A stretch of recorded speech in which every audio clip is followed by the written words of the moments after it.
Assalamualaikum warahmatullahi wabarakatuh. Nama saya Nur Makfirah. Di sini saya akan mempresentasikan hasil PowerPoint saya yang berjudul Hadis Kebersihan dalam mata kuliah Al-Quran Hadis MIN atau SD. Yang pertama itu saya akan menjelaskan dulu arti dari hadis kebersihan. Dalam kehidupan makhluk bernyawa, kebersihan itu merupakan salah satu pokok dalam memelihara kelangsungan eksistensinya, sehingga tidak ada satupun makhluk kecuali berusaha untuk membersihkan dirinya. Walaupun makhluk itu tersebut dinilai kotor, pembersihan tersebut secara fisik misalnya ada yang menggunakan air dan tanah. Agama dan ajaran Islam menaruh perhatian amat tinggi pada kebersihan ini, baik lahiriah atau fisik maupun batiniah atau psikis. Kebersihan lahiriah itu tidak dapat dipisahkan dengan kebersihan batiniah. Oleh karena itu, ketika seorang muslim melaksanakan ibadah tertentu, harus membersihkan terlebih dahulu aspek lahiriahnya. Rasulullah SAW melalui berbagai hadisnya mengajarkan agar umat Islam ini menjadi pelopor dalam hal menjaga kebersihan, baik itu kebersihan badan, pakaian, maupun lingkungan. Berikut ini merupakan kandungan hadis-hadis Rasulullah SAW. Bismillahirrahmanirrahim. An Abi Malikil Asy'ari qala Rasulullah at-tuhuru syatrul iman walhamdulillahi tam'u mizan wa subhanallahi walhamdulillah tam'ani au tamru ma bainas samawati wal ardi wassalatu nuru wassadaqatu burhan wasubru di'a wal qur'anu hujjatalaka sadaqallahul azim. Artinya itu diriwayatkan dari Abi Malik al-Asy'ari, dia berkata, Rasulullah SAW bersabda, kebersihan ini adalah sebagian dari iman, dan bacaan hamdalah dapat memenuhi mizan atau timbangan, dan bacaan subhanallah walhamdulillah memenuhi kolong langit, bumi, dan salat adalah cahaya dan sedekah adalah pelita, dan sabar adalah sinar, dan Al-Quran adalah pedoman bagimu. Dari Haji Bukhari Muslim. Berdasarkan hadis itu, di atas dapat dipahami bahwa kebersihan, kesucian, dan keindahan merupakan sesuatu yang disukai oleh Allah Subhanahu wa Ta'ala.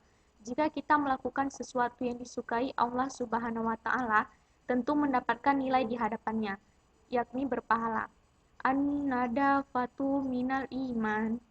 Hadis sahih dari Nabi SAW yang mirip dengan kalimat kebersihan sebagai dari iman. Hadis itu adalah sabda Nabi SAW yang berbunyi at-tahuru syaitrul iman, dari Haji Bukhari, Ahmad, Muslim, dan Tirmizi.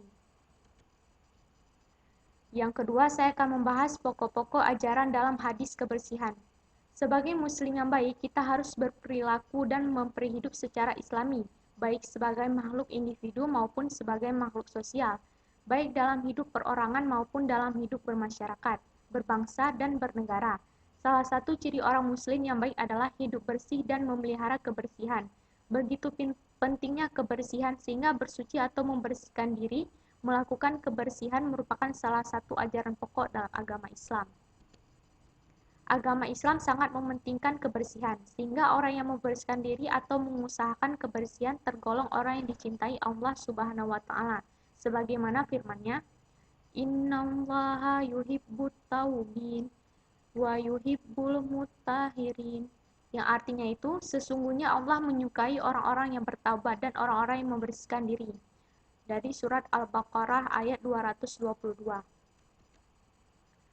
Ajaran kebersihan dalam Islam harus dijadikan pola hidup praktis agar kita hidup bersih sepanjang masa. Ajaran Islam ini memberikan perhatian yang sangat besar terhadap kebersihan di berbagai aspek kehidupan. Di antaranya adalah, yang pertama itu ada kebersihan rohani. Kebersihan rohani ini umat Islam harus berupaya memelihara kebersihan rohaninya dari sifat-sifat buruk dan tercela sehingga bersifat luhur dan mulia. Yang kedua ada kebersihan badan.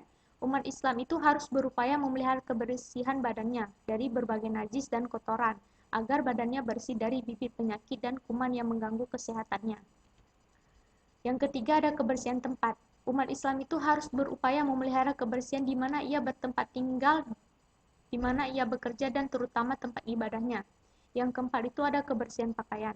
Kebersihan pakaian ini dipandang amat penting oleh agama Islam, mengingat pakaian melekat pada badan tentunya berkaitan dengan kebersihan badan, karena umat Islam harus memelihara kebersihan dan keindahan pakaiannya lebih-lebih pada waktu mengerjakan ibadah. Yang kelima ada kebersihan makanan. Islam juga sangat menaruh perhatian terhadap kebersihan makanan dan minuman, karena kedua hal itu sangat erat kaitannya dengan kesehatan. Keenam ada kebersihan lingkungan. Kebersihan lingkungan ini berkaitan erat dengan kesehatan masyarakat. Karena itu, umat Islam harus memelihara kebersihan lingkungan dan tidak boleh mengotorinya, karena membahayakan terhadap orang lain. Yang ketujuh ada kebersihan dalam rumah tangga. Ajaran kebersihan dalam Islam juga menyangkut kebersihan rumah tangga, baik tempat tinggal dan perangkat alat rumah tangga maupun soal hubungan anggota keluarga, khususnya hubungan suami istri. Yang ke-8 itu ada kebersihan harta. Kebersihan juga menyangkut kebersihan harta, karena dalam harta itu terdapat hak Allah dan hak orang lain. Cara membersihkan harta dengan mengeluarkan zakat harta, zakat fitrah, dan infak dan sedekah. Dan yang ketiga, saya akan membahas contoh-contoh pengalaman kebersihan. Kebersihan lingkungan adalah meliputi kebersihan tempat tinggal, tempat kerja, atau bermain, dan sarana umum. Kebersihan lingkungan dimulai dari membersihkan halaman rumah, halaman sekolah, serta membersihkan sampah yang ada di jalan dan di depan halaman. Kebersihan dalam lingkungan tempat hidup manusia salah satunya dapat dijaga dengan sikap bijaksana dalam membuang sampah. Dampak negatif dari pembuangan sampah yang sembarangan itu salah satunya adalah timbul penyakit yang menyerang manusia yang hidup di sekitar pembuangan sampah tersebut. Dengan demikian, fasilitas tempat sampah dan alat kebersihan menjadi perlu diperhatikan dan diadakan di sekitar lingkungan tempat tinggal. Fasilitas ini juga diperlukan di sekolah-sekolah, supaya kebersihan di lingkungan sekolah juga terjaga. Sekian dari presentasi saya. Apabila ada kesalahan, saya mohon maaf. Assalamualaikum warahmatullahi wabarakatuh.